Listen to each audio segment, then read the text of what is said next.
धरती माता की जय। नमस्कार प्रिय भक्तों, आज मैं आपको उस पावन कथा को सुनाऊंगी जिसकी गोद में हम जन्म लेते हैं, जिसके आंचल पर चलना सीखते हैं और जिसकी सहनशीलता के कारण यह सृष्टि आज तक चल रही है। आज हम सुनेंगे धरती माता की वह पावन कथा जो सब कुछ सहती है फिर भी कभी शिकायत नहीं करती।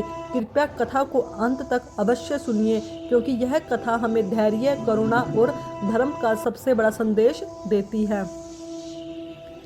धरती माता की जय। धरती माता में एक ब्राह्मणी थी। वह बहुत धार्मिक महिला थी। सभी ग्रामवासी उसका बहुत सम्मान करते थे। कोई भी उसके शरण में आता वह सबकी मदद किया करती थी। मन ही मन भगवान का स्मरण किया करती थी। भगवान की सेवा, पूजा व जरूरतमंदों की सेवा ही उसका परम धर्म था। एक दिन ब्राह्मणी मरकर भगवान के घर गई। वहां जाकर बोली, मुझे बैकुंठ का रास्ता बता दो।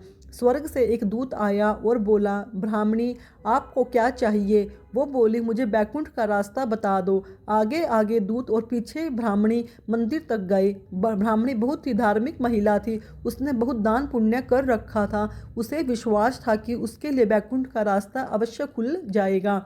ब्राह्मणी ने वहां जाकर देखा, वहां बड़ा सा मंदिर है, सोने का सिंहासन है, हीरे मोती से जड़ित छतरी थी।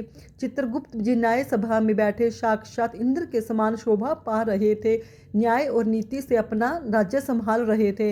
यमराज जी सबको कर्मानुसार दंड दे रहे थे। ब्राह्मणी ने जाकर प्रणाम किया और बोली, मुझे बैकुंठ जाना है। चित्रगुप्त जी ने लेखा सुनाया और कहा कि ब्राह्मणी, तुमने सब धर्म किए हैं परंतु धरती माता की कहानी नहीं सुनी, इसलिए तुम्हारे सिर पर धरती माता का कर्ज है। बैकुंठ में कैसे जाओगी? ब्राह्मणी बोली, धरती माता की कहानी का क्या नियम है? चित्रगुप्त जी बोले, कोई 1 साल, कोई 6 महीने, कोई 7 दिन ही सुने, पर धरती माता की कहानी अवश्य सुने, फिर उसका उद्यापन कर दे। धरती माता की कहानी सुनने से जाने अनजाने में किए हुए सभी पाप कर्मों को धरती माता हर लेती है। स्वर्गलोक में धर्म को ही स्थान प्राप्त होता है। यहाँ पाप के लिए कोई जगह नहीं है। धरती माता की कहानी पीपल के पेड़ के नीचे बैठकर सुननी चाहिए।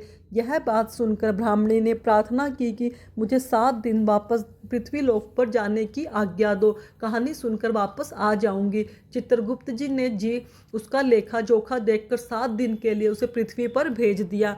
ब्राह्मणी जीवित हो गई। ब्राह्मणी ने अपने परिवार वालों से कहा कि मैं 7 दिन के लिए धरती माता की कहानी सुनने के लिए वापस आई हूँ। इस कथा को सुनने से बड़ा पुण्य मिलता है। उसने पीपल के पेड़ के नीचे बैठकर परिवार के साथ 7 दिन तक धरती माता की कहानी सुनी। 7 दिन पूरे होने पर वापस धर्मराज जी का बुलावा आया और ब्राह्मणी को बैकुंठ में श्री हरि चरणों में स्थान प्राप्त हुआ। जो कोई भी प्राणी धरती माता की कहानी सुनता है, मृत्यु के समय सभी पाप कर्म धरती माता हर लेती है। वह प्राणी जो बैकुंठ में स्थान प्राप्त होता है। धरती माता की जय हो। धरती माता की सदा ही जय हो। बोलो धरती माता की जय। धरती माता की कथा, धरती माता की कहानी बहुत ही शुभ मानी जाती है। बोलो धरती माता की जय। भक्तों, मैं आपको धरती माता की एक कथा और सुनाती हूँ। कहीं कहीं पर इस कथा का श्रवण भी किया जाता है। एक माँ थी, उसकी एक बेटी व एक बेटा, दोनों छोटे छोटे थे। माँ गरीब थी, वह मजदूरी करके अपना गुजारा चलाती थी। धीरे धीरे बच्चे बड़े होने लगे, बेटी शादी के योग्य होने लगी। माँ बूढ़ी हो गई। माँ ने बेटे से कहा, बेटा तेरी बहन बड़ी हो गई है, अंततः तुम्हारा जैसा घर वर देखकर उसकी शादी करना। ऐसा कहकर माँ तो कुछ दिनों में मर गई। भाई गांव गांव घूमा, लेकिन बहन के लिए कोई भी वर नहीं मिला। वहाँ घूम घाम कर थक गया। बैठे बैठे उसने सोचा कि मैं इससे ही शादी कर लूँ। ऐसा सोचकर वो चुनरी और सामान लाया। बहन ने कहा, यह सब सामान क्यों लाया है भाई? भाई बोला, तेरी शादी है। मोहल्ले वालों ने बहन से कहा कि तुम्हारा भाई ही तुमसे शादी कर रहा है। बहन ने भाई से पूछा, मेरी शादी किससे हो रही है? भाई कुछ नहीं बोला तो बहन समझ गई। उसने एक लोटा लिया, चुनड़ी ली और चप्पल पहनकर जंगल में रवाना हुई।